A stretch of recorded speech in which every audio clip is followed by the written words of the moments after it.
Hi, everybody, and welcome to New Consciousness Review. I'm your host, Miriam Knight. I am so delighted to welcome our very special guest, Dan Millman. His first book, The Way of the Peaceful Warrior, was one of those seminal books that millions and millions of people around the world look back upon as having changed their lives.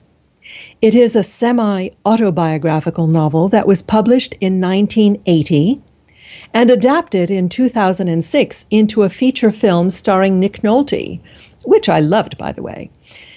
Dan has been a world champion athlete, university coach, martial arts instructor, and college professor. His early background includes training in modern dance, gymnastics, and martial arts, and he earned a black belt in Aikido. Later, he traveled around the world researching integrative disciplines, and since 1980, he has been writing about and teaching an approach to living he calls The Way of the Peaceful Warrior.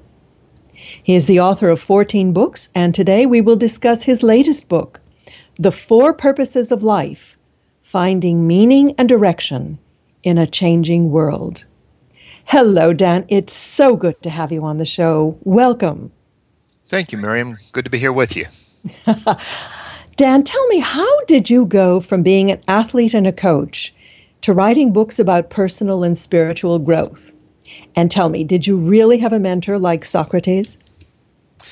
Well, to answer the first part of the question, I might say the simplest explanation really is I have no idea how it happened. Life's always been a bit of a mystery to me, but looking back, I can see that I was once focused on how we could develop more talent for sports since I was a young athlete and then a coach at Stanford University in California. I began to focus on those foundation elements of physical training that made for more talented athletes who could learn faster and easier and rise to higher levels.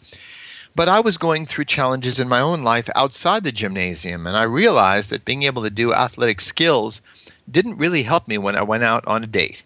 It didn't help when I got married, had children, dealt with financial challenges and career decisions and the other issues we all face in everyday life. So I began to ask bigger questions. My interests shifted out of the gymnasium into the realm of daily life.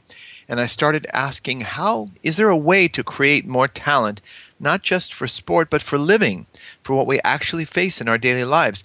And my background in sport kept me pretty grounded. So rather than have a highly conceptual, abstract, no matter how elegant it may sound, teaching, I wanted practical, simple, direct approaches people could use in their daily life, which is one of the things that characterized this approach that I teach about keeping our head in the clouds but our feet on the ground. And that's a stretch for a lot of us. So I ended up traveling around the world. I've had a number of mentors, including the old man I described that I met in that old Texaco station in 1966 in Berkeley, California. He was based on a flesh and blood, cosmic old guy.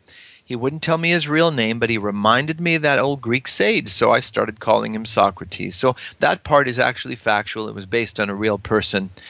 So I hope that brings you up to date. Okay, and I will attest that your book is very grounded. I was most impressed. Tell me, why did you decide that there were 4 primary purposes in life? And can you give us a short description of them? Sure. You know, some people might argue that our sole purpose is learning to love, that whatever the question, love is the answer. Others might say that spiritual awakening or surrender to God is our ultimate aim. And still others point out that our primary biological purpose is bonding with a mate and bearing and caring for children. Clearly true as well from a biological viewpoint. Still others might propose 3 or 5 or more purposes, or even suggest there are as many purposes as there are people. And yet, Miriam, just as we divide all the days of the year into 4 seasons and the points on a compass into 4 primary directions, sorting our life experience, the totality of our experience, into 4 primary fundamental foundation areas gives us a handle, a sense of clarity where we can begin to understand the overall structure of our life. And even though many people have different goals and aims and things they're moving toward, there are kinds of purposes as well. These seem to capture the essence of what we're doing here and what we're here to do. And I'd love to go into them briefly in any order you like. Well, let's start with the first one. The first purpose was learning life's lessons. Yes. And you described 12 main lessons that kind of repeat themselves in different forms until we learn them. So maybe give us an overview of the 4 purposes and then describe these lessons for us. Good. I like that. So people get a sense of the context. Again, the first purpose, I'm really giving you an appetizer or a menu look from the table of contents. The first purpose is learning life's lessons, a fundamental purpose we all share here. The second is career and calling. It's the area most of us think of when we say, what am I here to do? How will I spend most of my time or service? Career and calling.